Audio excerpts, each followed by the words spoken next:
السلام علیکم ورحمۃ اللہ وبرکاتہ۔ ابتدا رب ذوالجلال کے اس بابرکت نام سے جو ہماری زندگیوں کا مالک ہے، جب چاہے اس زندگی کو چھین سکتا ہے اور جب چاہے عزت و ذلت مقدر بنا سکتا ہے۔ آج کی اس پوڈ کاسٹ کا جو ہمارا مقصد ہے، علاقے میں امن و امان کی صورتحال کا خراب ہونا اور جرائم میں اضافہ ہے۔ اس موضوع پہ بات کرنے کے لیے آج میرے ساتھ موجود ہیں سینئر صحافی کیسر اعوان صاحب۔ ان سے بھی اس کے متعلق رائے لیں گے کہ ان کا کیا ہے۔ ایک دو دن پہلے کی بات ہے کہ ٹیکسلا میں ایک بڑی ڈکیتی کی واردات ہوئی ہے۔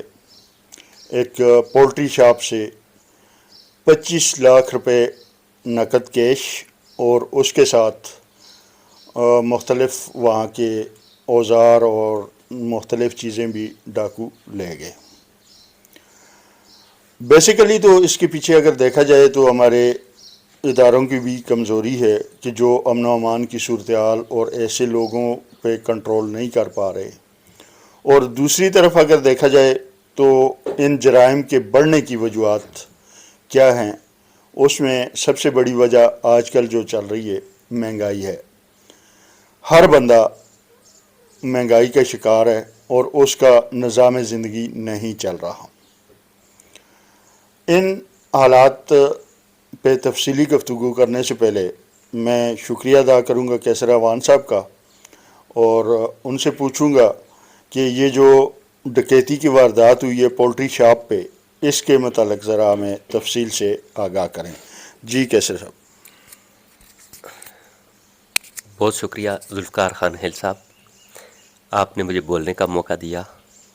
اور جو آپ نے سوال کیا ہے کہ ایک تو امن و امان کا مسئلہ ہے اور بہت ہی سیریس مسئلہ ہے، صرف مسئلہ نہیں ہے۔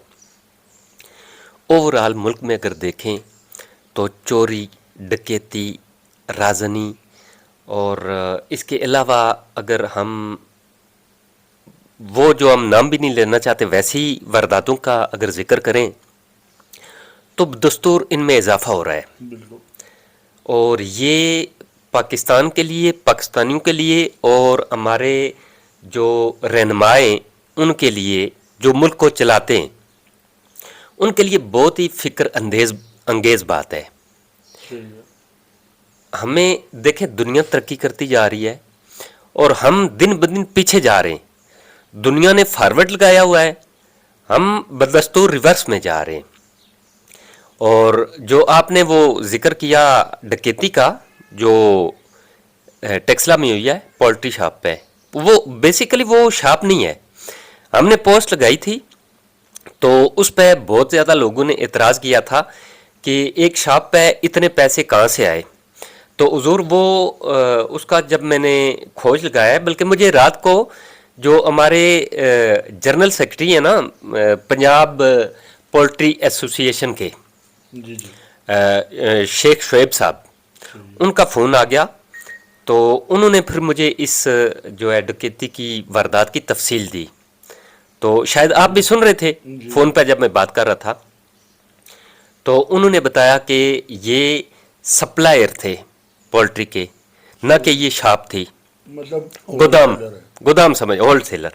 اچھا، اس کے علاوہ 25 لاکھ روپیہ وہاں سے ڈاکو لے گئے، ایک تو یہ، اور دوسرا سامان، انہوں نے سامان بتایا، ہم بھی سامان کہہ دیتے ہیں، ٹھیک ہے سامان کوئی گیا ہوگا، اس میں کوئی شک نہیں ہے۔ جب کوئی آتا ہے ڈکیتی کرنے تو وہ اس ٹائم تو وہ وقت ہے کہ لوگ لنگوٹا نہیں چھوڑتے، لنگوٹی بھی اتار لیتے۔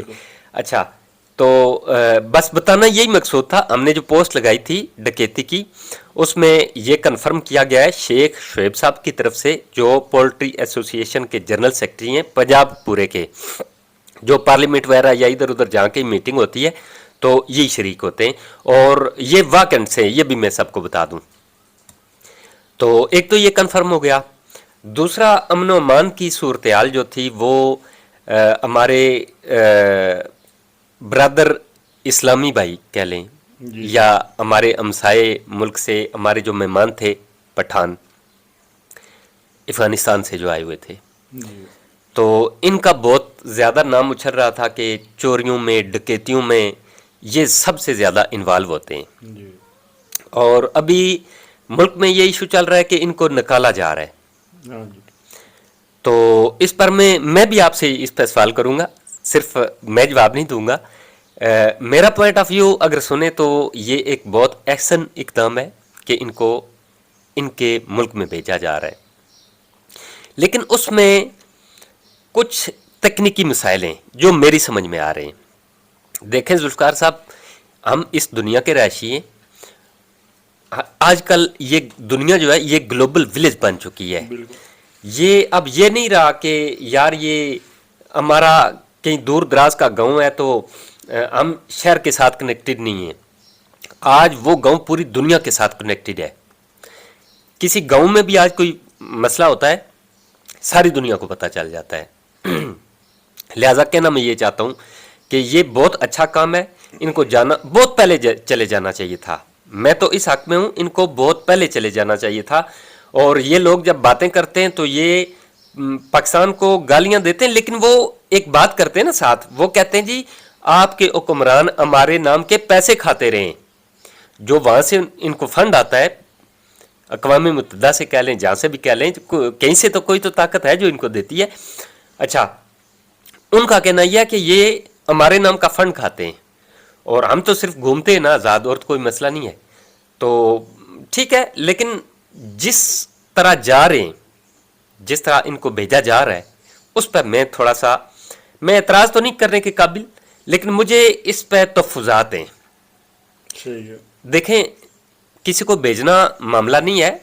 جو لوگ اپنے ملکوں میں لا کو امپلیمنٹ کرواتے ہیں تو وہاں پہ دیکھیں ہمارے لوگ بھی ڈپورٹ ہو کے آتے ہیں، ایسے ہی ہے لیکن وہاں پہ قانون آلریڈی امپلیمنٹ ہوتا ہے، ہر صورت ہوتا ہے۔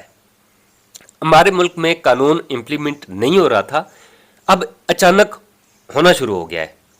اس سے سب لوگوں کو تکلیف ہوتی ہے کیونکہ یہ ہائی ڈوز ہے۔ کہنے کا مقصد یہ ہے کہ ہمیں دوست بنانے چاہیے، دشمن نہیں۔ بہتر یہ ہوتا کہ یہ پارلیمنٹ میں ڈسکشن ہوتی جس کے نتیجے میں ایک واضح صاف شفاف پالیسی سامنے آتی، اس کے تحت ان کو سٹیپ بائی سٹیپ بھیجا جاتا جیسے بھیجا جاتا، لیکن وہ ایسے بھیجا جاتا کہ یہ لوگ وہاں جا کے کم از کم ہمارے دشمن نہ بنے۔ ان کو جانا تو دیکھیں، وطن اپنے جانا ہر بندہ چاہتا ہے، بالکل ہر بندے کو شوق ہوتا ہے، لیکن اگر ان کو وہاں کوئی ایسا سہولت میسر ہو تو یہ یہاں کیوں رہیں؟ خیر چلیں دیکھتے ہیں۔ خیر یہ اس میں کوئی شک نہیں ہے کہ زیادہ تر چوریوں اور ڈکیتوں میں افغانی ملوث نکلے، تقریباً 80% سے زیادہ۔ چلیں دیکھتے ہیں، ہم بھی دیکھتے ہیں کہ یار کتنا ابھی چوری اور ڈکیتی کے کیسز میں کمی آئے گی۔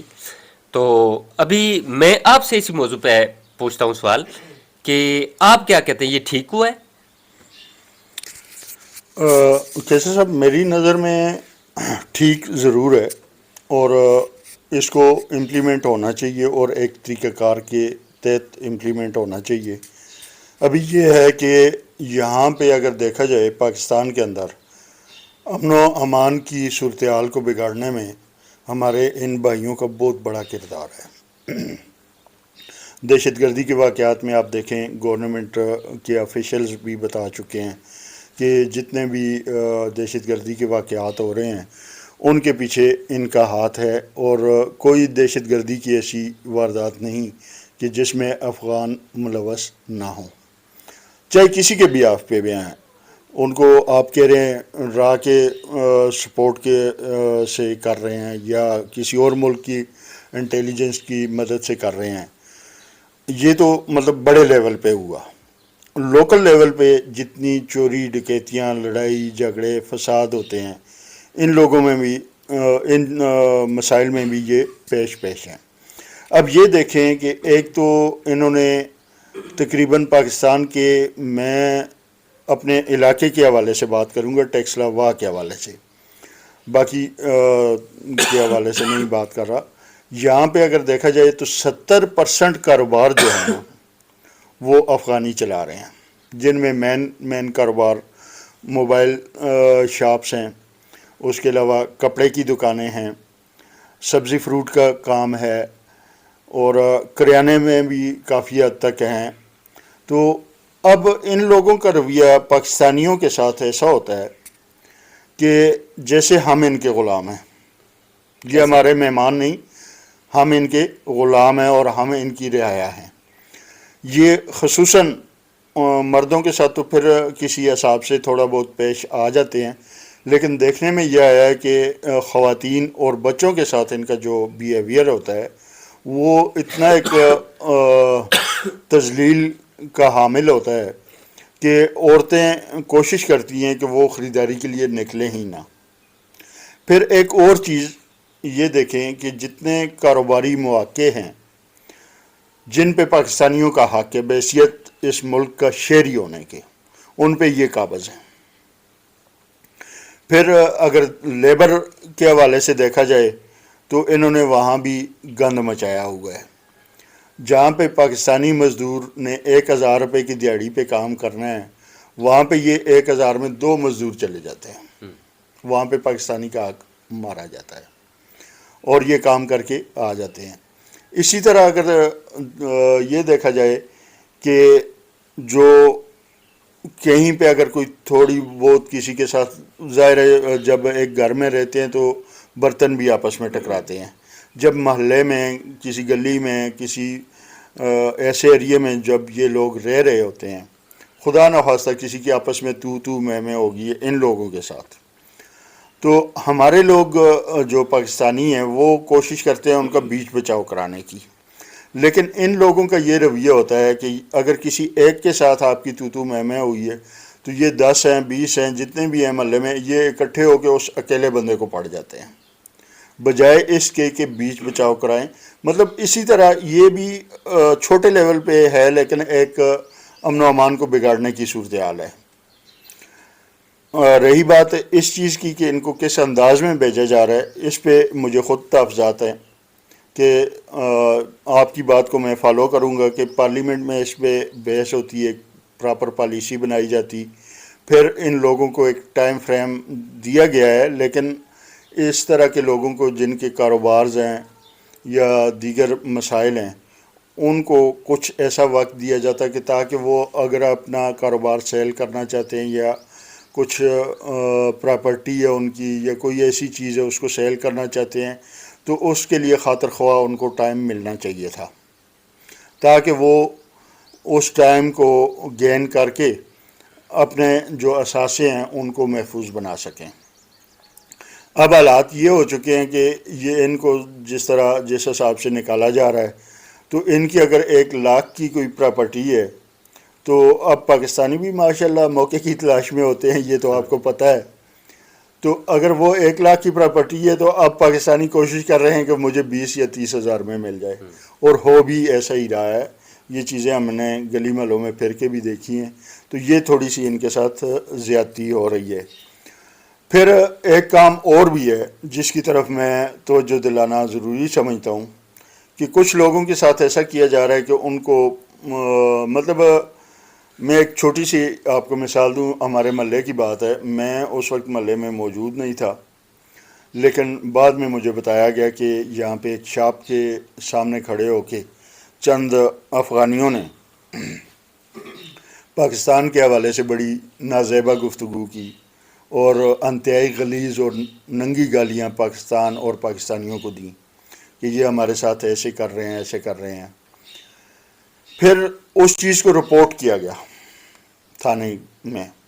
جب اس چیز کو رپورٹ کیا گیا تو ان اشخاص کو پکڑ کے تھانے لے جایا گیا. وہاں پہ ان کے ساتھ جو بھی ہوا مجھے تو نہیں علم کہ کیا ہوا کیا نہیں ہوا, لیکن تقریباً 12 سے 14 گھنٹے کے بعد وہ لوگ پھر اسی محلے میں موجود تھے. وہ تو سب جانتے ہیں نا جو ہوا ہوگا. مطلب سمجھدار کے لیے اشارہ کافی ہوتا ہے.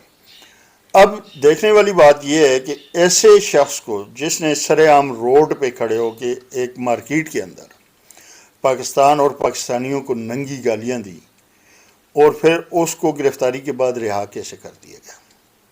اس بندے کو تو within no time border cross کروانا چاہیے تھا.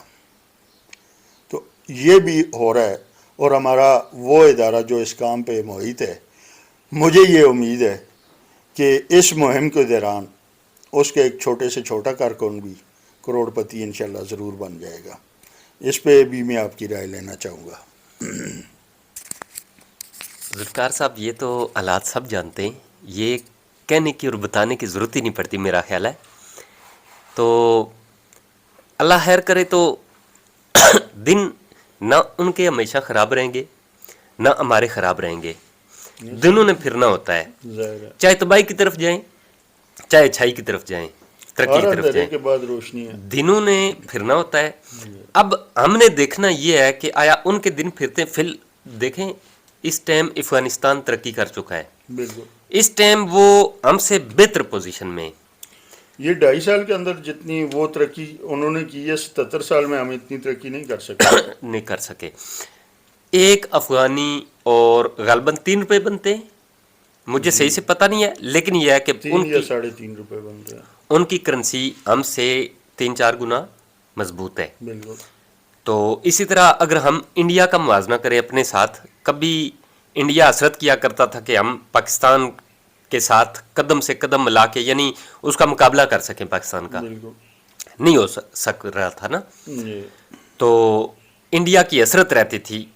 یہ جب سے منموہن سنگھ نے آ کے ایسی پالیسیز لانگ ٹرم پالیسیز ترتیب دی ہیں کہ انڈیا کی بنیادیں اس نے بنا ڈالی ہیں، ایسے ہی ہے. زبردست بنیاد رکھی اس نے آ کے.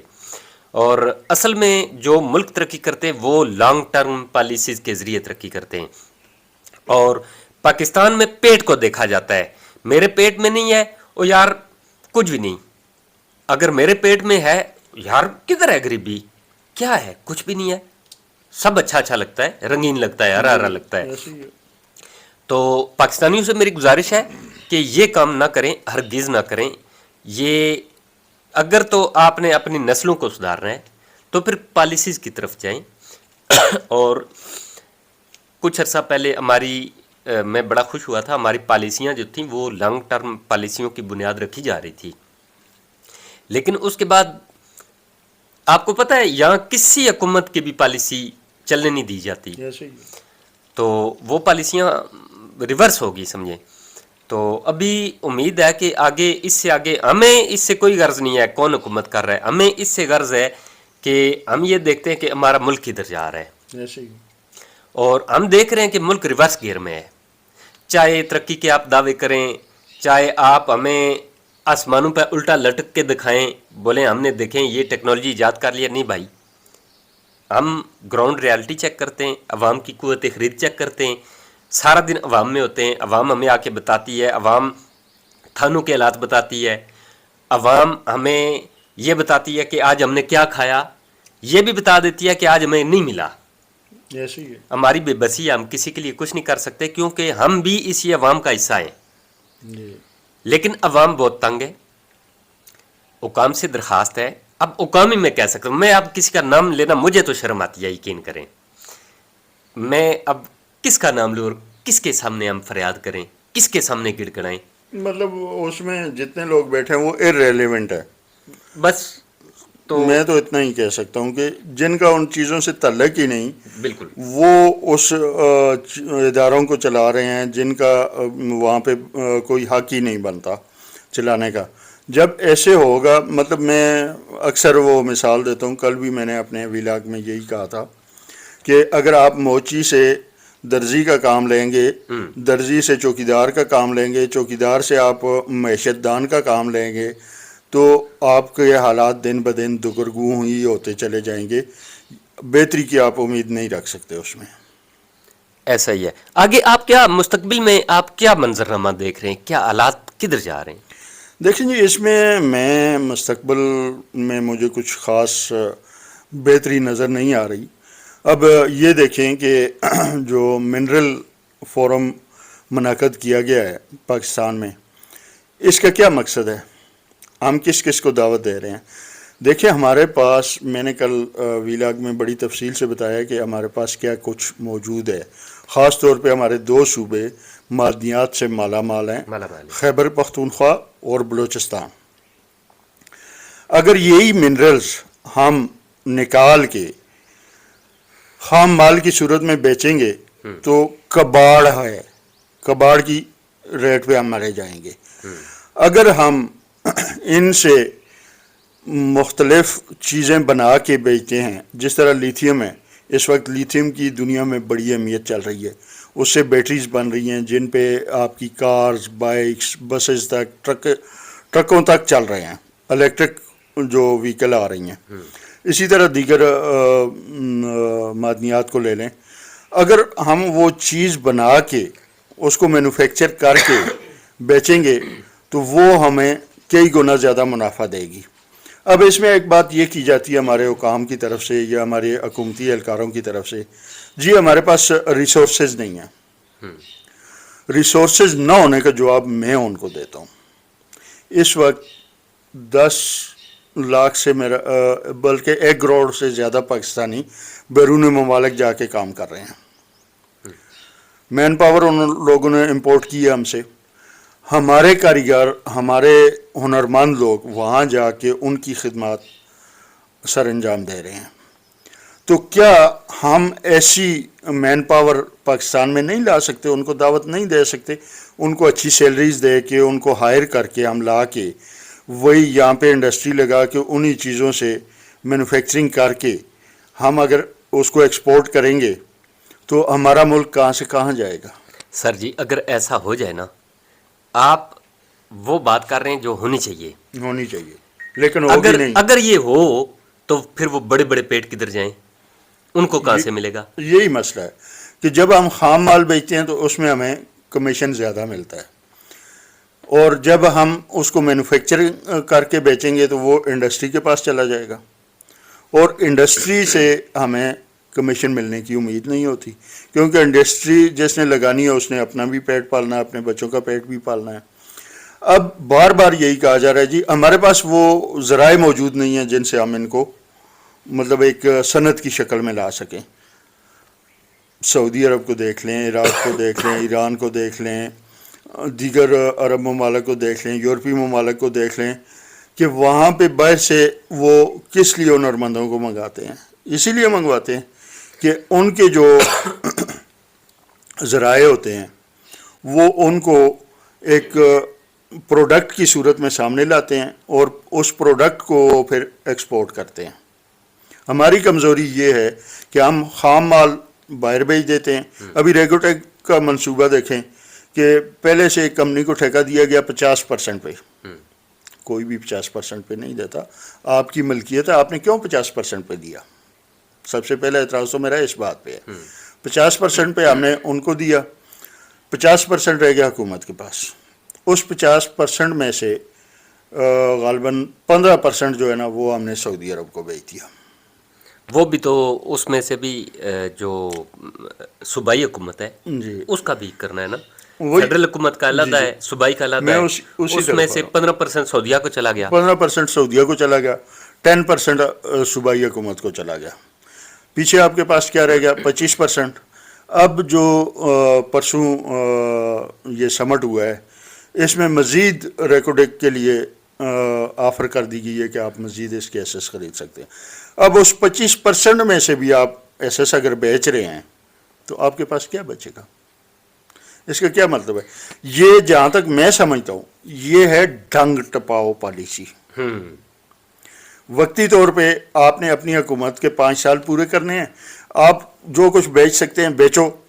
مطلب اس ملک کو ایک کباڑ خانہ سمجھا ہوا ہے انہوں نے کہ جو کچھ بیچ سکتے ہو بیچو, اپنے 5 سال پورے کرو, اس کے بعد آنے والی حکومت جانے, عوام جانے. اب ہونا یہ چاہیے کہ ایک لانگ ٹرم پالیسی ہونی چاہیے, 10 سالہ 15 سالہ, جو بھی آنے والی حکومت ہو. ہر 5 سال کے بعد حکومت چینج ہوتی ہے. آنے والی حکومت کو پابند کیا جائے کہ اس پالیسی کو کنٹینیو کیا جائے گا.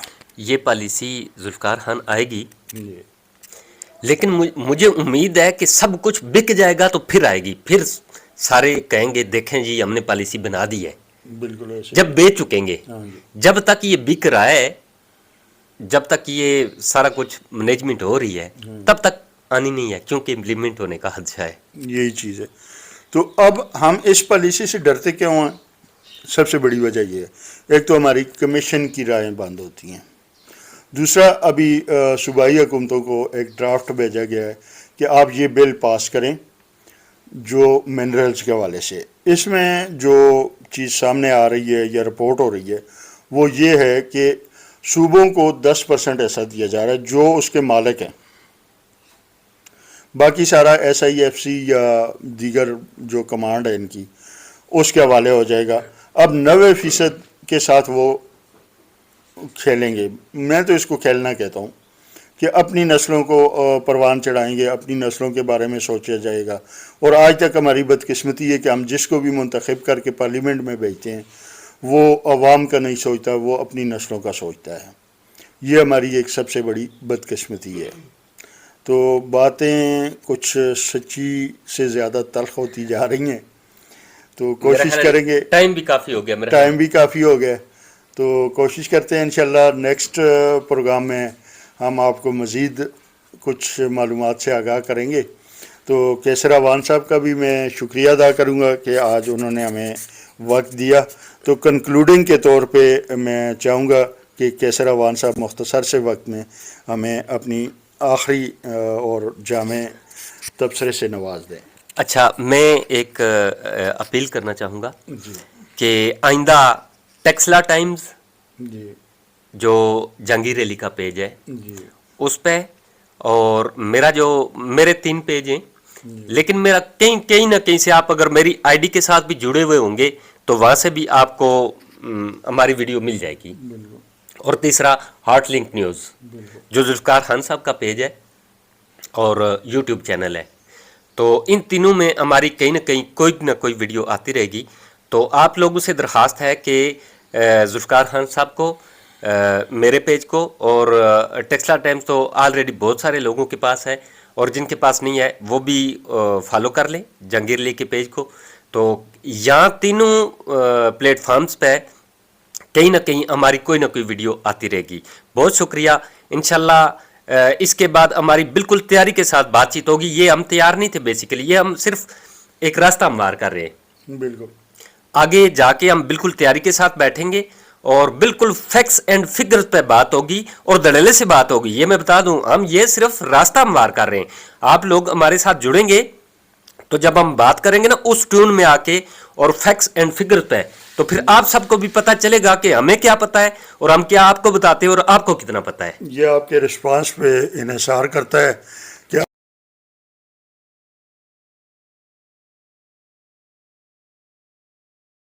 وقت ضائع کرنے کی ضرورت نہیں ہے. امید کرتا ہوں کہ آپ کمنٹ سیکشن میں اپنی رائے کا اظہار ضرور کریں گے، جس سے ہمیں حوصلہ بھی ملتا ہے اور مزید بہتر سے بہتر کام کرنے کا جذبہ ہمارے دلوں میں پیدا ہوتا ہے کہ ہم آپ کے لیے بہتر سے بہتر معلومات اور بہتر سے بہتر تبصرے لے کر آئیں. بہت شکریہ جی تمام. وائس آف کیسر اعوان کے پلیٹ فارم سے مجھے کیسر اعوان کو اجازت دیجیے. اللہ حافظ. جی جڑے رہیے ہارٹ لنک نیوز کے ساتھ، اور آئندہ بھی ایسے پروگراموں کے لیے چینل کو سبسکرائب، ویڈیو کو لائک اور کمنٹس میں اپنی رائے کا اظہار ضرور کیجیے. اجازت دیجیے ذوالفقار خان کو. اللہ حافظ.